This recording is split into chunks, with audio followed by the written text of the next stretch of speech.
If we got the geography right, you're looking at the south side of Chicago, where there is and has been a lot of crime for a very, very long time.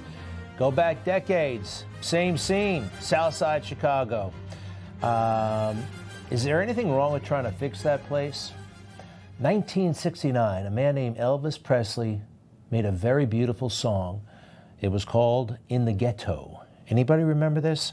You know, I wish we could play the song. It's so beautiful, but you get sued if you know those things, so we gotta well, just summarize, okay? As the snow flies on a cold and gray Chicago morn, a poor little baby child is born in the ghetto. I know we don't call it the ghetto anymore, but stay with me here.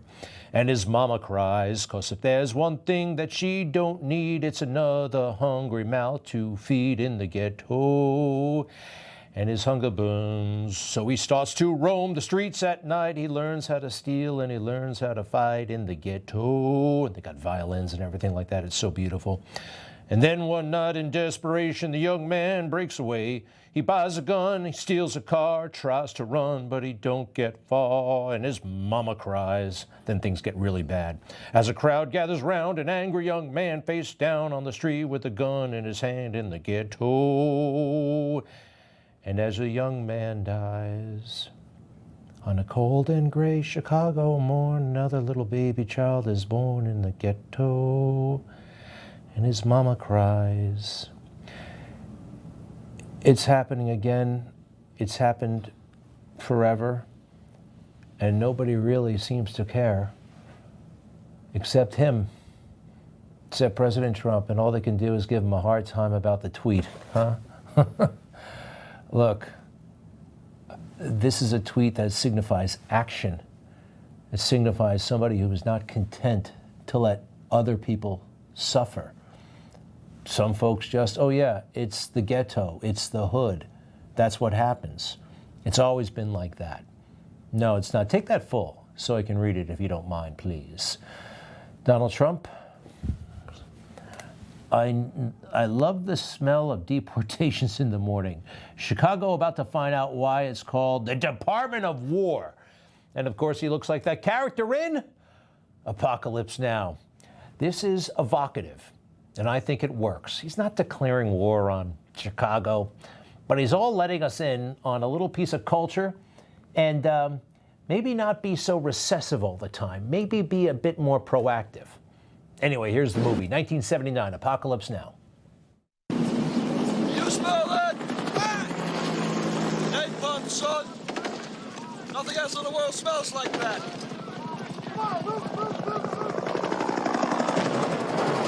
I love the smell of napalm in the morning. Smell, you know that gasoline smell? The whole hill. Smelled like victory. Perfect line. Robert Duvall. And look, I know what he's getting at, all right? And of course, it drives the liberals crazy. Put up that tweet one more time. Haven't you figured him out yet, all right? He actually skirts to the edges, but he's always actually within the realm. This is totally defendable. You guys work yourselves up into for what reason? All right? Yes, he has his eccentricities, but that's part of the reason why we love him. If he didn't, quite frankly, he could not have survived everything you guys threw at him. Most presidents, they're just content to be president. Look at this guy, Joe Biden. He went hog wild at the White House gift shop his first day there. Air Force One, president this, president that. He's got 15 badges that says he's president. Barack Obama, just thrilled to be there. And George W. Bush on that dopey bike, right? These guys were pampered. And from time to time, before President Trump showed up, yes, there would be these declarations. We will have a war on poverty. Okay, and then we'll have a war on something else. How about a war on drugs? And then crime? And then illiteracy, you name it, we'll have a war on it, all right? We're gonna declare it. And then what are we going to do? We're going to stand up a task force. We're going to have a blue ribbon commission.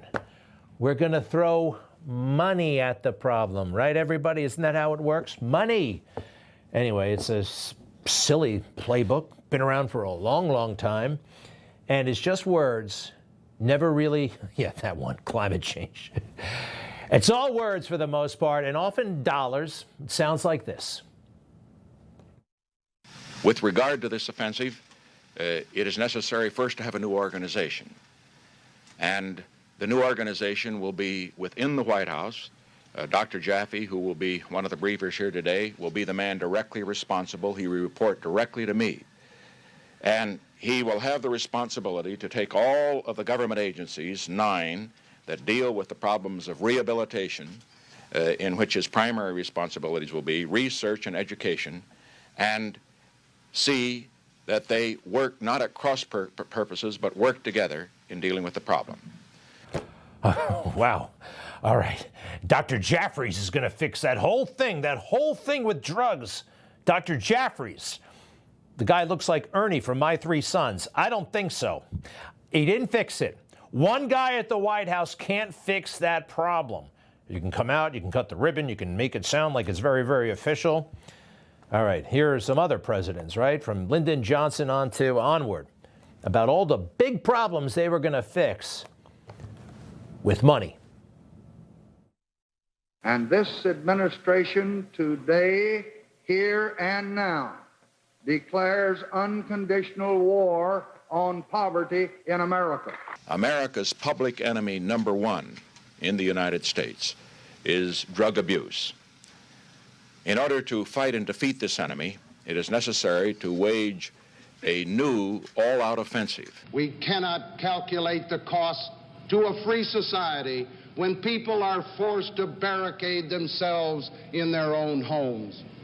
It is time to give the streets back to the law-abiding citizens and to put the criminals behind bars.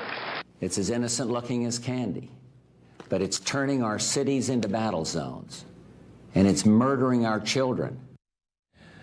All right, and it still is. Gerald Ford made that speech 50 years ago, almost 50 years. We're going to take back the streets. It didn't work. I think this can work. I think President Trump and his attitude and his commitment and out-of-the-box approach and sending in ICE and just, it's creative and it's worth a shot. A lot of folks are really content to just let the dying continue, like these assorted Democrats and media people. The President of the United States essentially just declared war on a major city in his own nation. This is not normal, Margaret. This is not acceptable behavior. His tweet this morning was disgusting. To suggest that the troops are coming into Chicago or that the Department of War is going to be engaged is an embarrassment. Illinois Governor Pritzker called this a threat. Would you go so far as to call this a threat? No, I call it a threat. I call it embarrassing. I would call it performative. On Friday, President Trump rebranded the Department of Defense the Department of War. Saturday, he announced the department's first target, an American city. He didn't say that. He did not say that. It certainly is different from the Clinton administration where Stephanopoulos worked, right? All the covering up they had to do with that Monica Lewinsky nonsense and, cutting this ribbon and, we're going to end welfare as we know it and all that stuff. They didn't mean it. Just were in it for the perks and the power, and this guy for the money. It's worked. It worked in Washington, D.C., right? Dramatic and kind of overnight. Muriel Bowser, to her credit, at first she was resistant, Democrat. It's like, thank you. Thank you for the surge. But she is unique. So many people are content with suffering because these Democrats have figured out ways to harness that suffering for their own benefit, for their own prestige, for their own status. Sadly, this has been going on forever. And with these guys in charge, it will go on forever. So this is a real kind of turning point, right? There's a real opportunity here to kind of, embrace this moment that President Trump has presented. But no, those who are content with the suffering, they also are trying to monetize this and help it, achieve something else. This is Wes Moore. I'm told he's not running for president anymore. That's probably a good thing. But I don't think this guy's in it for the right reasons. I think he thinks he can photo op his way out of a problem and Instagram it and TikTok it as well. Violent crime, including juvenile crime, is down significantly. Now, there's more work to do, but we made real progress through our all-of-the-above approach to public safety.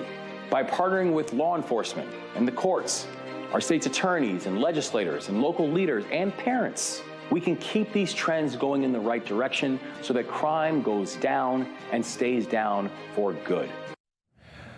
That sounds pretty weak. That sounds, look at me, I'm on top of this problem. Sounds kind of like something Obama would do or say, right? Obama. It was all about him. It was all just kind of being cool, right? Not breaking a sweat.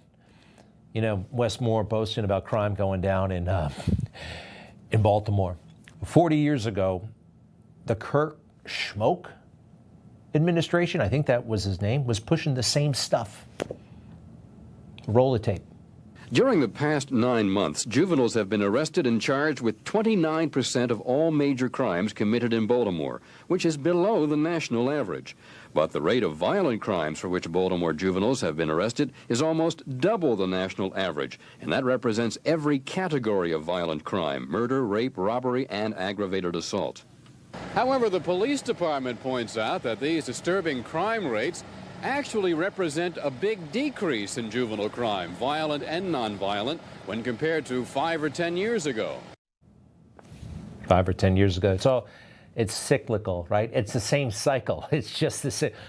New sheriff in town, crime goes down, and then back up and down. And meanwhile, media, politicians, everybody's in it to profit. Hey, I wonder what happened with the $100 million they gave to Newark a while ago. Anybody remember this? 15 years ago, they donated, Facebook did, $100 million. We'll see you later. $100 million to the city of Newark to fix its schools. Man, there was a lot of fanfare when that happened. Oprah, Zuckerberg, Booker, Chris Christie, and $100 million bucks?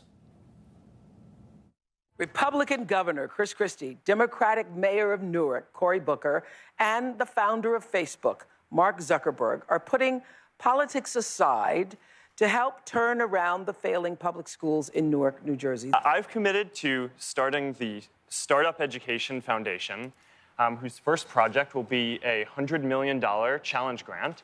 $100 million.